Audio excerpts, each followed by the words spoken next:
John likes tech and lives in Indiana, you know. Kevin likes the Dodgers and talks on the radio. John plays games on Xbox and on his Nintendo, while Kevin runs around LA with his mustachio. It's the Lack of Genius podcast, in your ear holes at last. They don't know they're Mars from Venus, that's why it's the Lack of Genius podcast. I don't know, John, there may be people fighting for this title, but I'm gonna introduce this week's guest as our number one logger outside of the Southern California region, and maybe even tied with that person. I'm thinking of my sister. Well, I mean, we may need our log historian to corroborate this. Who is our log historian again? Do we have that assigned? I can't remember. Grayson. Oh, yes, Grayson, yeah. Oh, Grayson might be giving us a run for our money here, too. I'm going to start talking to our guest Dylan, before I introduce him. But yeah, Grayson might give Dylan a run for his money. Let's not delay it any longer. Dylan is a good friend of mine, and he's coming to us from Beatrice, Nebraska. Did I get that right, Dylan? Yes, that's how the locals say it, Beatrice. Spelled Beatrice, but yeah, I just learned he's in Beatrice, Nebraska. So Dylan Dell-Haro is here. Thanks for coming on, man. And I was alluding to the fact that you listen to every episode every Thursday, right? Yes, I think save 1 week. It's one of my Thursday morning routines. Usually when I'm washing the dishes, sometimes taking the shower.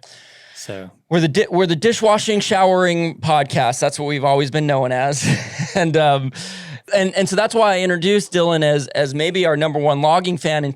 This is not to discredit any other of our loggers. We love you all, but just in terms of listening with frequency, and we so appreciate that. And if there are other people who do it, let us know, and we'll shout you out, and we'll say, "Never mind, Dylan, you've lost the title, and now it's this person who said hi to us." I mean, and the easiest way to tell us that you're the number one listener is going to patreon.com/lackofgenius and putting in the highest amount of money there per month, and that'll tell us that you're the number one fan. You'll get all the shout outs in the world.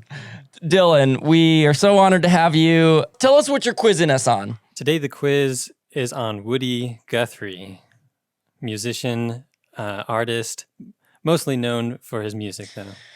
And not to put words in your mouth, but you don't necessarily consider yourself an expert on Woody Guthrie. You have just recently become a fan of his. Is that accurate? Or what would you describe your Woody Guthrie journey as? Yeah, for sure. Not an expert, just a recent interest. Yeah, Dylan, when we first launched this podcast, was maybe Dylan the first person to reach out to me about it and say you were excited.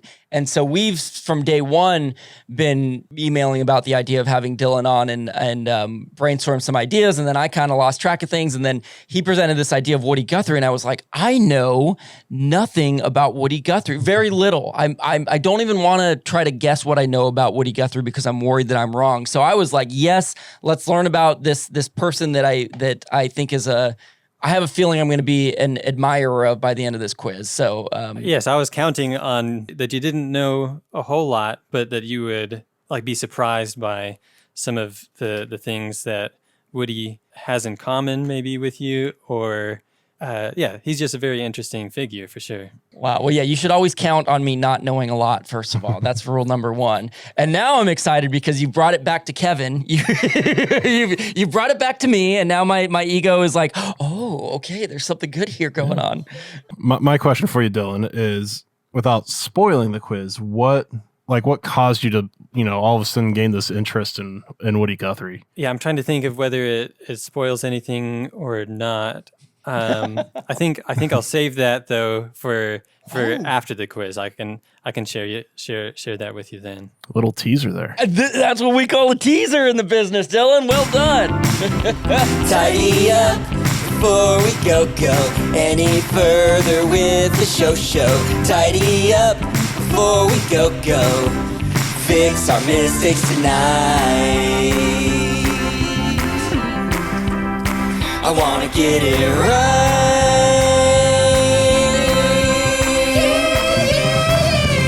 Tidy up. Dylan, if I'm not mistaken, you asked me a question about that Tidy Up jingle via email. Do you remember what it was? I was curious if someone else was singing along with you. Yes. And I think you asked if it might be my sister, perhaps. Yes. Which the answer is no. The answer is that's all me, baby. You know what would be really embarrassing, but maybe I should do, is isolate each of my vocals on that and just play them raw. And I don't know why I just suggested that, because now I feel like I'm gonna have to do it. But I sang in this terrible falsetto, and when you put it all together, yeah, it sounds a little wacky, but it works. Oh man, but on its own, it's gonna be nasty. That could be your post-show sound. Oh, that's a good idea. Oh my gosh, Dylan. If you stay till the end, you just might hear it this episode. But anyways, what we do have one thing that we want to tidy up, and it's something we brought up in our last week's episode about 4th of July, and that is we just wanted to again promote Alyssa Rocca's upcoming performance that you can live stream. ParadoxOpera.org is the short way to say it. I mean, just go to that website. But John and I, really both appreciate what Alyssa brought to our episode, and we actually. This is another tease that we're putting in, is that we are in touch with her about bringing her back on for an episode. We don't know when yet, but that's in the future. And we don't know about what. And we don't even know what she's going to quiz us on yet. Maybe it'll be this opera that we're plugging right now. But maybe we should both watch it the day after this comes out. Yeah, so. Exactly. If you don't show up, John, then I'm going to beat you on that quiz. So you might want to show up. ParadoxOpera.org, where she is putting on COVID Chronicles. It's all the info you need is at that website. But as of the release of this episode, this Friday, July 15th, is the day of the performance at 7 p.m. Eastern Time. So you can figure out when that is your time. We'd really like our log community to go out and support her. So feel free to show up for that. I mean, and even if you don't think you'll like opera, at least just go and watch it and mute it. Give her the stream. John, that's really good thinking. You can literally just leave your computer running, and it's one more number in the audience. There you go. So if you don't have the time, or you're cooking dinner and you can't pay attention, just throw it on, and just get all your computers in the house running, and throw up ParadoxOpera.org and watch Alyssa's performance. I mean, and if you want to do the same thing for our YouTube channel, I'm perfectly okay with that. Just push play on all the Lack of Genius videos, please. It's time to take a quiz or two. Lack of Genius podcast doing this for you. You may fail, but it ain't no lie, baby, it's quiz time. Don't really want this quiz to be tough. I just want to pass one cause I failed enough. It might sound crazy, but it ain't no lie, baby, it's quiz time. Kevin. Yeah? Have you ever been so tired where you thought that your drink was empty when in reality it wasn't? Oh no. Is this what I saw you pick up a Mountain Dew can because it looks so little in your giant man hands? Yeah. What happened? I totally I was like, I need to get some water.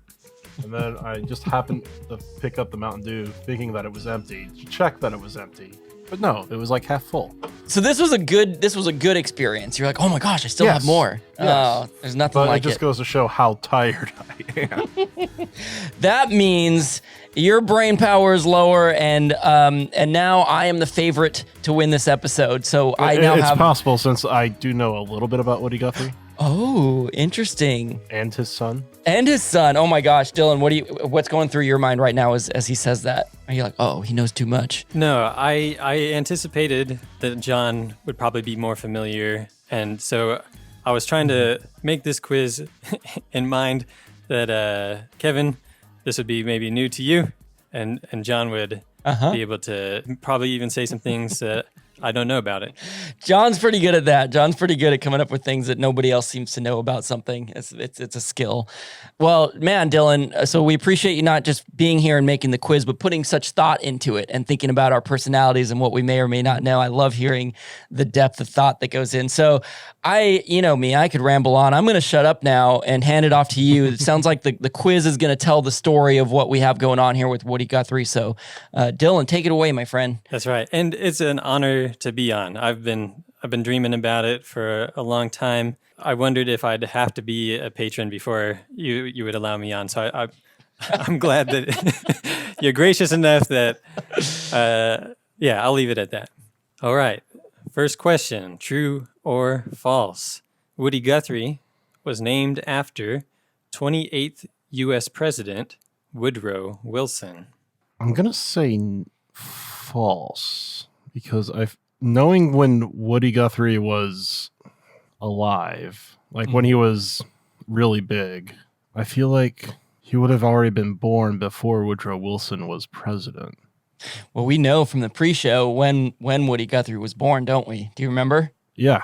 It was today. Nice. Sort of.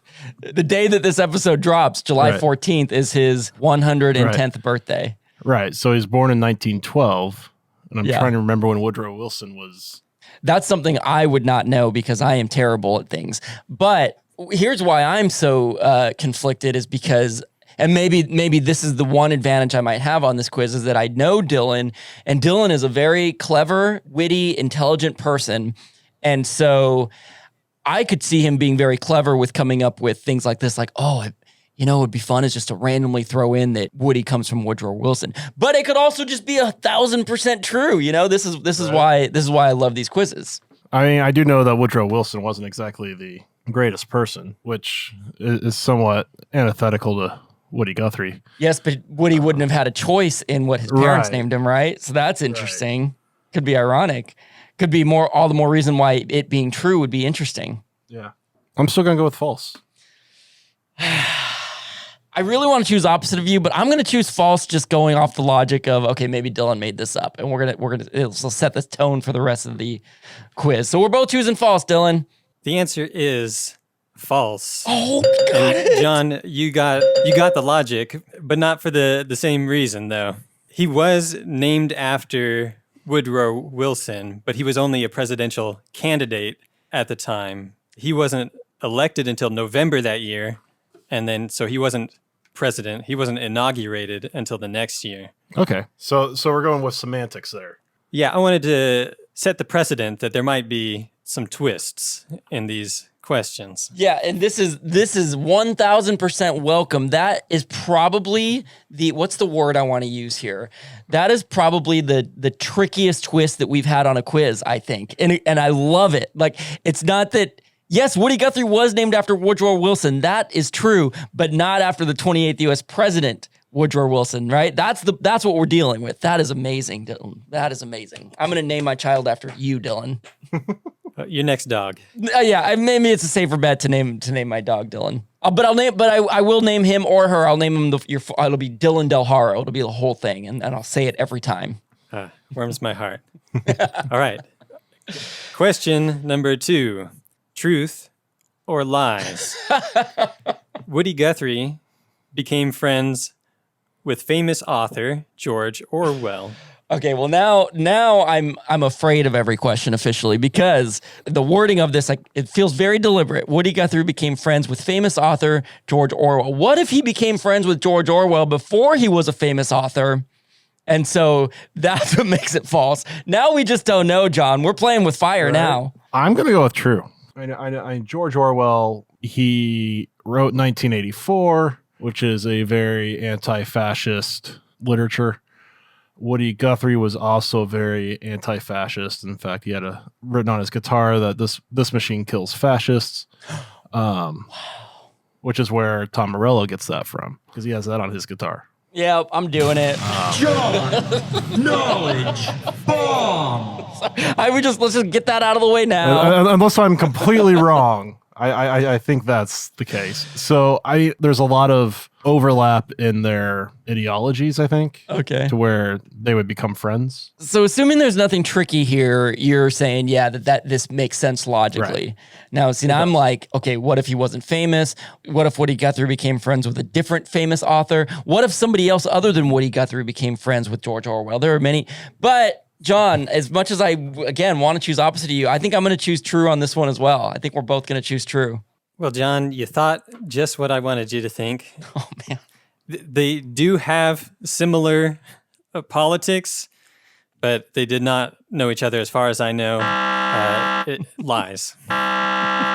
It's a lot. And by the way, can you imagine if one of us had chosen false and if we chose false, but the answer was really lies? That we wouldn't have gotten points for that, would we? No, that I won't be that pedantic. Okay. But Kevin, you were also right. Woo! He was friends with a different famous author, John Steinbeck, Okay. who wrote Grapes of Wrath. Yes. Woody grew up in Oklahoma during the Dust Bowl, during the Great Depression. And John, you know about one of his sons, but do you know about his son, Jody? He named after one of the main characters from the book, Tom Joad. Grapes of Wrath, and he wrote a song called The Ballad of Tom Joad. Mm-hmm. But like you, Kevin, he didn't read the book. He only watched the movie 3 times. You know me too well. Yeah, that's me. That's me. Oh, that's incredible. Well, and Kevin, you being a Rage fan, should Yeah. know the song "The Ballad of Tom Joad." In fact, Yeah. well, it's the ghost of Tom Joad. I was like, I'm pretty sure it's the yeah. ghost, but that's a different song than Woody Guthrie is the Ballad of Tom Right. Joad, and then and that's that full circle moment to your Tom Morello mention. That's so cool. We're two questions in, and I'm already like, oh my gosh, I need to do a deep dive into Woody Guthrie.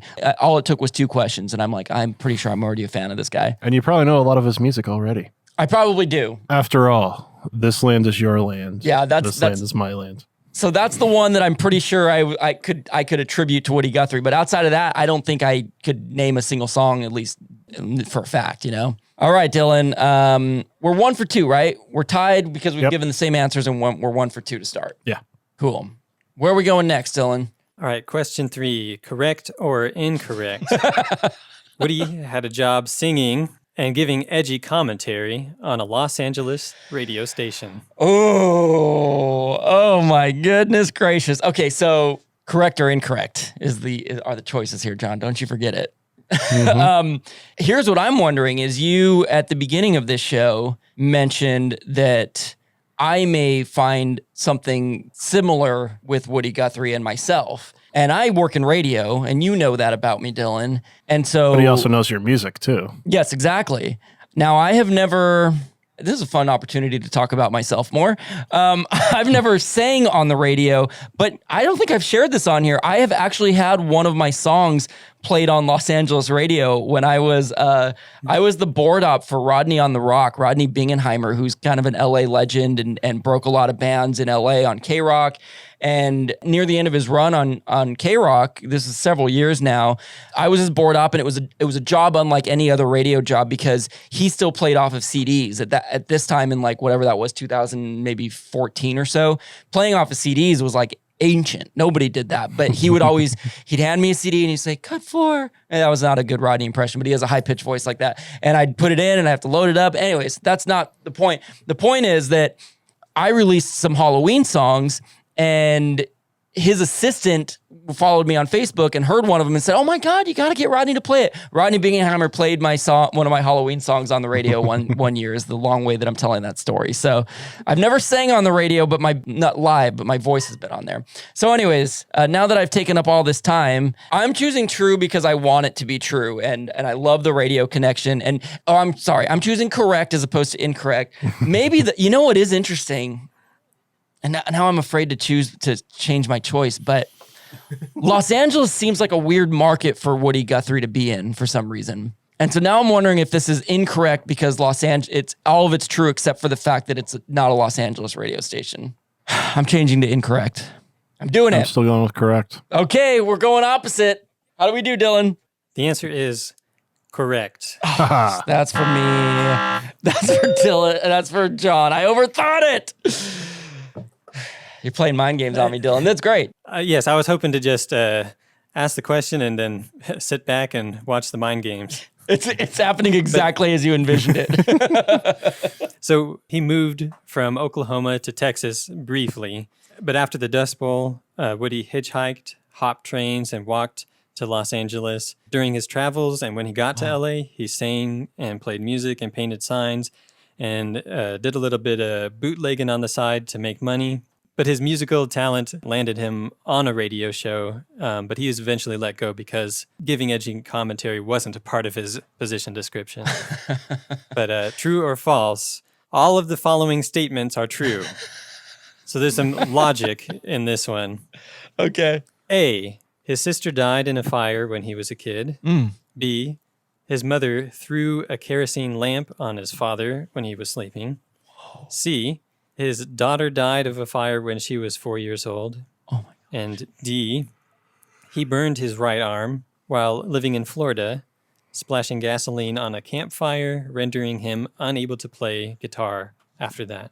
What? I mean, if this is all true, if I was a part of the Guthrie family, I would stay absolutely clear of anything flammable. No matches in the house. Just don't cook food. Nothing hot. That's, essentially, if the question being true or false, all of the following statements are true. Is that true or false? And all of them are pretty tragic fire things. Sister died in a fire when he was a kid. Mother threw a kerosene lamp on his father when he was sleeping. See, his daughter died in a fire. His daughter died in a fire when she was 4. And then he burned his right arm while living in Florida, splashing gasoline on a campfire, rendering him unable to play guitar again. Wow. I could see a few of those happening.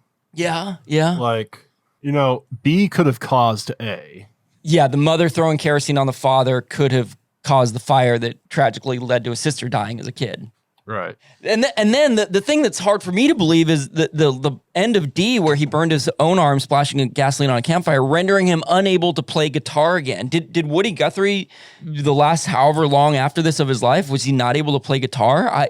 That feels like the kind of thing that we as a culture should know. I would guess most people don't know. Right. If that's true, I would guess most people don't know that fact, but maybe it's not true. I'm going with false. It's entirely possible that they're all true, but Yeah, the odds are in your favor to choose false, right? right. Because there could just be, like, for example, maybe he wasn't living in Florida when he splashed the gasoline fire. Exactly. All right, so you're choosing false, right? Yeah. Do you have a lead on me right now? You do. Oh, gosh. Yeah, Now just one. Now we're getting into this. Yeah, so I could choose. Do you want to tie it, or possibly I go up by 2? Oh, gosh. I think I got to go big here. I think I got to choose true. And I kind of want to because it's just so, like, Out there? I'm going to choose true. It's just so out there, and it would be so tragic, and it's probably going to be tragic either way, but I'm choosing true. You're choosing false, John? Yeah. All right, Dylan, the madness is over. What do we got? The answer is true. Yes! The N was for you, John. I figured. What? All of these are true, But Dylan? A and B, that's right. But A and B were not connected. Separate fires. No. So these are 4 totally separate tragic fire incidences that happened in Woody Guthrie's life, is what you're saying. Yeah, I think A, the sister was having a fight with the mom. She was so upset that she set some clothes on fire and it lit up stuff. She died as a result of that fire. Do you know the story of why the mother threw a kerosene lamp on his father? Yeah, that might become evident later on. Okay. So do you have any more on the fire stuff, or is that going to come up later? No, nothing else on it. Okay. We're ready to go to the next question. Okay. True or false? Both are true or false. So both of these following statements are true or false. Woody often performed with a guitar that had the following words on it. This machine kills fascists. And B, Woody's father was a member of the KKK. Okay, so we have 2 statements here, and just to be clear, we're choosing whether either both of them are true or both of them are false. Right. Right. I know A is true. Yeah, I'm pretty sure I do too because of you. So the question really is B true? Is B true? If it is true, then the answer to the question is true. Both are true. But if it's false, then the answer is false because one is true and one is false. Right. Pretty sure I said that exactly right. Mm-hmm. I'm choosing true. I think that's, in fact, maybe this is the reason why he got burned at the stake on his bed with the kerosene lamp, because he was a terrible racist KKK member. I mean, he did live in Oklahoma. Yeah. So it's possible. Yeah, I think I'm going to go true as well. I don't know. Or it's what Dylan wants us to think, but if it is, he got us. Okay, so we're both choosing true. Yes, you had the unfair advantage of knowledge on that one. It is true.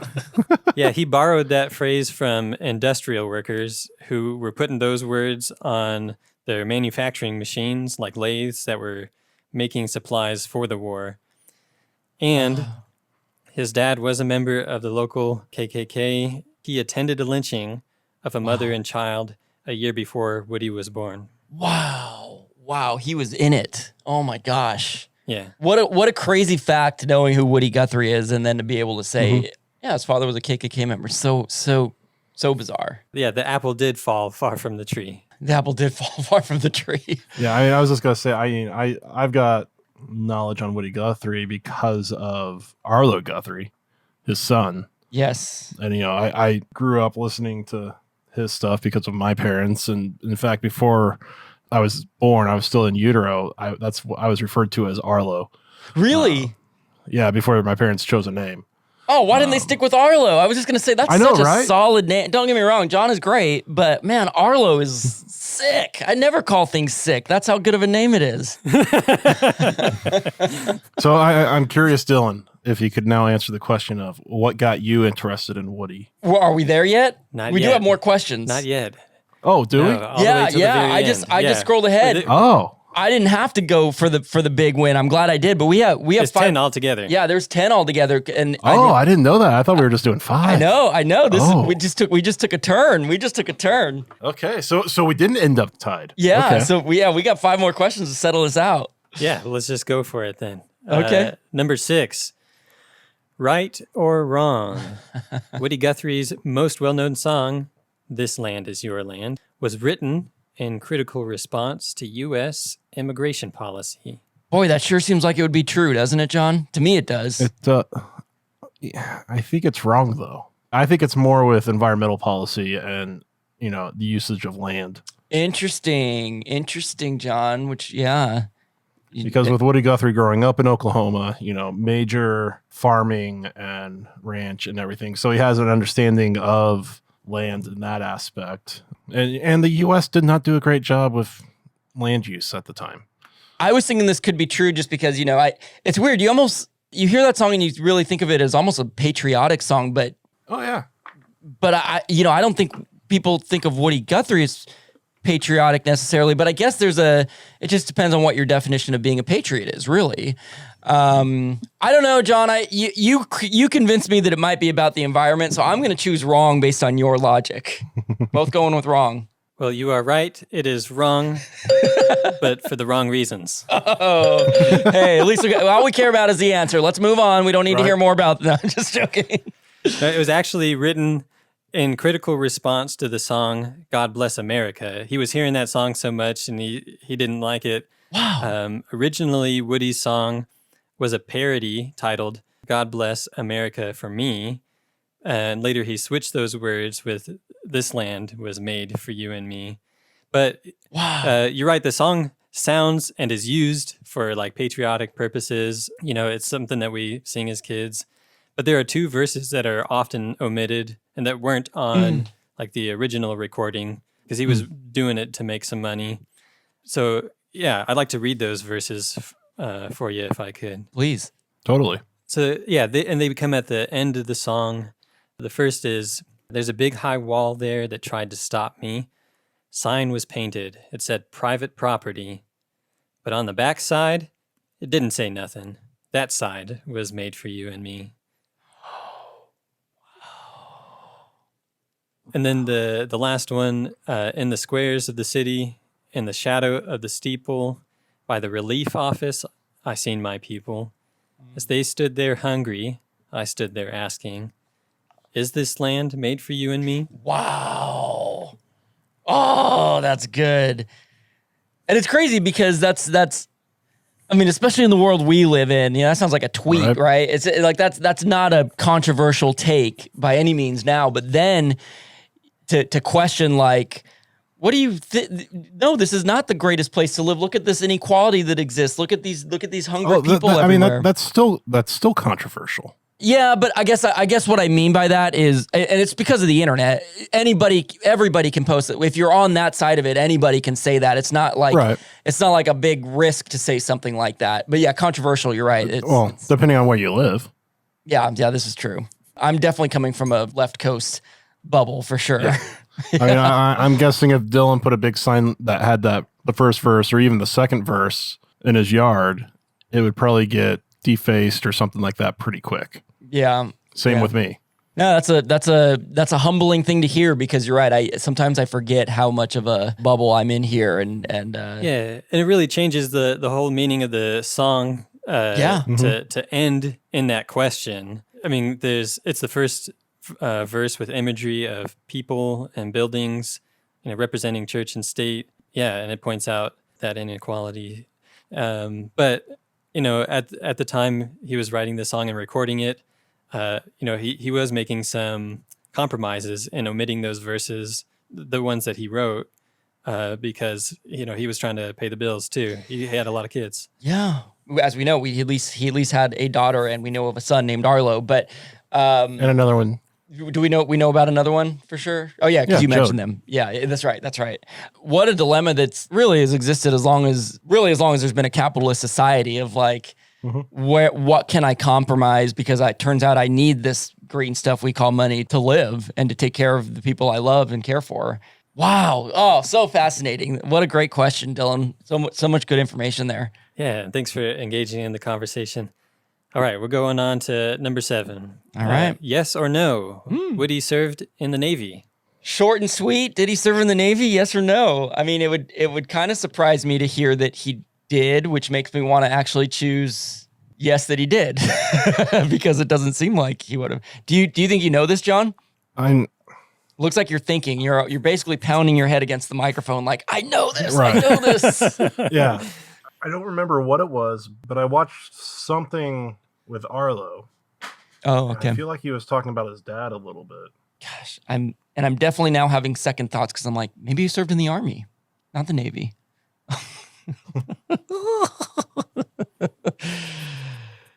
True or false? Dylan is playing mind games with Kevin. That's a true. We're still tied, right? Yeah, because we both chose the same answer on 6. So we both still have 2 answers correct, I believe. I'm going to stick with yes since I said it so quickly, just to choose it. I'm sticking with yes, too. Okay, we're both saying that Woody did serve in the Navy. Yep. No, he did not serve in the Navy. Initially, he wanted to be a USO entertainer, but his offer was declined. Uncle Sam said, no, thank you. Oh, wow. He served in a few tours of the Merchant Marines, which is military adjacent, close to the Navy, formally working in the kitchen and singing informally. So in doing that, he was able to dodge the draft a little bit longer, but Uncle Sam sought Woody out to test his loyalties. So Woody was drafted in the Army, Kevin, but the same day that Germany surrendered to the Allies. Wow. While he was in the Army, he was commissioned to write songs about the dangers of venereal disease. Really? Oh my gosh. Were these songs basically intended for the troops, like who are going abroad and like, hey, be careful about who you're sleeping with, essentially? Yeah, I assume so, but I didn't think to like try to find any of those songs. I'm going to find all of them. Yeah. Venereal disease and you.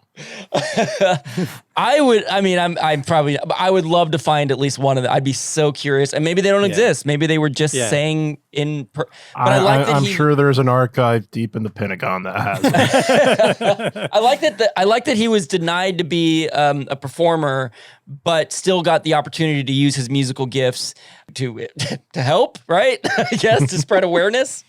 Spread awareness instead of venereal diseases is what he did. Oh my gosh. Wow. All right, we both missed that. Do you have more on that? Yeah. No, I think we're ready to move on to question 8 then. Believe it or not, Woody recorded 2 children's albums. Wow. All right, so here's another potential connection to old Kevin here, which you had alluded to as a person who has written children's songs and working on launching a children's project. So I would guess for sure he has some children's songs in his repertoire. Whether it's 2 children's albums or not would be what I'm debating, because I just think the folky songwriting style very much fits the children kind of easily digestible songs, I guess is what I'm saying. And I don't say that as a bad thing. I love when songwriting can be written in a way that's just like, wow, yeah, that works. There's something about that rhyme pattern. I'm going to believe it. I'm believing it. Me too. I mean, just think about, How many children's albums have This Land Is Your Land on it? I know. Well, that's the thing. We already referenced that growing up as kids. We heard This Land Is Your Land. But yeah, so were we both believing it? Well, are we correct in both believing it? That's the question. So we're both choosing believe it, and now we're gonna find out whether we're correct in our belief. You are believers, and it paid off. Yeah, the first album was called Nursery Days, and the second, Songs to Grow On for Mother and Child. And as far as I know, I don't think the This Land Is Your Land was on either of those. The songs were a lot more, simple, and meant for like much younger audience, like a very repetitive, very silly. I'm really starting to see why Dylan, as someone who knows me, could see why this quiz is exciting me, because he's got children's songs, he's got political songs, he's got venereal disease songs, and it's just like everything up my alley, Next up from Ranger Gouda, for those in the high school age range, how to prevent venereal disease. Yeah. That's how my career is going to progress. I'm going to stay with the same. I'm going to start with like toddlers, and I'm just going to keep my songs progressing with them until they reach high school, and then I'll start all over again. By the way, I haven't even mentioned how talented a drummer Dylan is. That's one of the first things I think I learned about you. In fact, I met you probably when you were 14 or something, and you were in a band called Duct Tape with Matt. Yeah. Why am I blanking on his last name right now? McIntosh. Yeah, McIntosh, Matt and Molly McIntosh, and I saw you play you're a very talented musician yourself, by the way. We should give you all that credit. Thank you. Yeah, I forgot about that show. It was at a district conference, I think. Yeah. And I think we played through like the PA system for the vocals and then out of the amps for the guitars. So it was like pretty awful sounding. It probably sounded terrible, It was but good. It was good times. Yeah.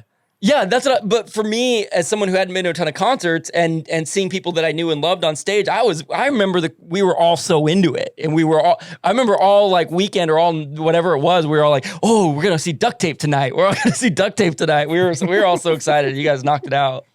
Duct Tape reunion. You heard it here first. Is that going to be happening in Beatrice, Nebraska? Yeah, for sure. Reunion show in Beatrice, Nebraska for Duct Tape. I'll be there. All right, Dylan, what are we ready for number 9? With each of us having 3 correct answers? Yeah, we're coming to a close. All right. 2 more questions to go. Accurate or baloney? Nice. The CIA visited Woody while he was in psychiatric hospitals. Accurate or baloney? Well done on the. Oh my gosh, I can't wait to see what number 10 is. Not even. I'm guessing it's a true or false question. Yeah, but not even so much for the question itself. I'm like, or maybe he reverted back to true or false. I almost want to predict what another one could be. Believe it or not, was good. I never would have come up with that one. All right, the CIA visited Woody while he was in psychiatric hospitals. I'm going with true. You're gonna say accurate. Yep. I'm going to choose baloney just to make this thing interesting and choose something different than you, and because it's fun to say baloney as many times as possible. So John's choosing accurate. I'm choosing baloney. What do we got? It's baloney. It's baloney for Kevin. Oh, I took the lead. It was the FBI. Wow. They kept tabs on him from at least 1941 to the end of his life, 1967. When they learned that he was succumbing to a fatal disease, they lowered his status from threat to potential threat. Wow. Woody spent the last 13 years of his life in psychiatric hospitals due to having a neurological degenerative condition called Huntington's disease. It's a hereditary condition and is described as having like the symptoms of a combination of ALS and Parkinson's and Alzheimer's. Wow. Marjorie, his second of 3 wives, took up the mantle of caring for his health needs during the last phase of his life. And she went on to found the Huntington's Disease Society of America. It's like the largest HD organization. And because it's hereditary, it can be traced. You see it through his family. His mom had it, and so she was put in an asylum after the whole kerosene lamp incident. She died due to complications of the disease. He died when he was 55 from HD, and 2 of Woody's daughters died of it when they were both each 41 years old. Wow, very hereditary then. Oh my goodness. You mentioned ALS, you mentioned Alzheimer's, you mentioned Parkinson's. Those are each one of those on their own are devastating diseases. And so there was some kind of, did you say it's kind of like having all those, or he had symptoms of all of those? Yeah, HD is described as being a combination of all of those, or looking like, having like the motor parts, the memory issues, and yeah, that affects some pretty major functions in one's life. Wow. But this is part of the reason I became interested in Woody. But HD is something that impacts my family. My grandma just died of complications due to HD. Wow. Okay. Wow. In December, anyway. Well, condolences, Dylan. I did not know that news, but that's so now, not to be too personal, but is this something that when you go to the doctor now, can you do tests now to see, like, is this something that I'm going to, have to worry about? Yeah, it was a few months after Marjorie died that they discovered there was a gene. And I think it wasn't until the 90s then, like about a decade later, that they became capable of like locating and testing for that. Wow. So it becomes a big question for folks at risk then, like, do I want to know if I have the gene? It's a little more complicated. It could be another episode, maybe a more serious episode. But Yeah. But yeah, it is something that you can test for. Well, despite it maybe not being a insanely common disease, you just created awareness for at least the two of us sitting here, and I would guess to many people listening right now. So if nothing else, that's already been accomplished, aside from probably creating people who are now new fans of Woody Guthrie, including myself. And the quiz isn't even done. It's not like I'm wrapping up. We still have one more question to go, but you've been doing a great job of raising awareness and educating, and I almost don't want this quiz to end, but we do have one more question to get to, don't we? Yeah, and I wanted to end on a little happier note, so here it is, the final question, factual or fallacy. My namesake, Bob Dylan, he wrote a song for Woody called A Song for Woody. Your namesake, Bob Dylan, wrote a song for Woody titled A Song for Woody. Where are your thoughts right now, John? I feel like that's factual. It does feel factual, doesn't it? Again, it could be any number of things that wouldn't be factual. Is Bob Dylan really Dylan's namesake? That could not be true. I don't know. And could the title of the song be something other than A Song for Woody? You're going to choose factual? I mean, I guess I could choose factual to basically guarantee my win, which I'm going to go ahead and do. I'm going to take that route. I'm going to say that this is factual because I want it to be true and because I want to win. So we're both choosing factual. Well, I brought how's the word go? Semantics? Pendactiveness. Yes, thank you. I don't know if I said it right. You brought it into the question? No, that's not. Yes, because it was a song to Woody. Oh, so we both. That's sweet. So I like that. It was a song to Woody. Oh, that's beautiful. Yeah, and it's on Bob Dylan's very first album, and it used a melody from one of Woody's songs, the 1913 Massacre, which Woody borrowed that melody from like an old English folk tune. Wow. And then, like a parenthetical note, the other original song on that first album of Bob Dylan's was in the style of something that he picked up also from Woody. Wow. So when Bob Dylan was age 19, he dropped out of college in Minnesota, where he grew up, and made his way to New York to start playing in some of the places that Woody played, and also to visit Woody in one of the psychiatric hospitals. And he played the song for Woody. Well, and this lineage, as I'm going to refer to it, may even have more ties than this, but I love to hear that, Woody Guthrie inspires Bob Dylan, and that, well, I guess I was going to bring up Tom Morello, that there's this branch of musicians and artists that carry on through various generations, and what a cool thing to learn. And to learn that your namesake is Bob Dylan. I did not know that. Yeah, that's often how I introduce myself to my clients or to people to help them remember is Dylan, like Bob Dylan. And then if folks want to get to know me more, my middle name is James, like James Dean. Is James Dean your namesake for your middle name? Yeah. Okay, all right. So Dylan, I don't know if you know this, where I live is about 10 minutes from where James Dean was born. And they've got a big James Dean festival every year. And, yeah. Yeah, while I was at seminary, I remember some folks going to that festival. What is the town? Fairmount. Fairmount, Or Indiana. Marion. Yeah, you're in Marion and Fairmount. Yeah. Technically, the birthplace is in Marion, but he lived in Fairmount. So it's been a long time since I've referenced this, but Dylan, you probably know this, that I'm going to go to John's. We've already been to Chicago, but I'm going to go to John's and we're going to go to the Troll Hole in Canton, Ohio, and we're going to play D&D, or we're going to go to the D&D convention. We're going to play hide and seek. And now, Dylan, you're going to have to join us because we're going to have to visit your middle namesake, James Dean's birthplace of Marion / Fairfield, was it? No, I'm way off on that. Fairmount. All right, there we go. We got it added onto the list. Right, I'm in. I can't wait to have you there. That's going to be so much fun. Well, Dylan, as in Bob Dylan, man, you knocked it out of the park. This was an extraordinarily informative, clever, and fascinating quiz, and I'm so grateful to have learned not just about Woody Guthrie, but to have learned from you because I really cherished your friendship and value you as a human being, and this was such a treat to have you on. So thank you is what I'm trying to say. Yeah, it was a lot of fun. Yeah, I've got just one more thing to say about how I came into stumbling upon Woody Guthrie is Please. Laura and I, Your wife, for listeners. have been visiting. We visit her grandma every weekend. And I think it was at the beginning of the pandemic or before I started learning how to play the ukulele.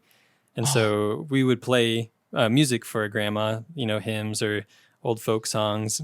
We'd do it outside of her window at first. And now we do that in her room with masks on. Wow. But when you have a regular, weekly gig, you got to kind of switch things up. So I was looking up, every disease has its famous person, Michael J. Fox for Parkinson's, Lou Gehrig, ALS.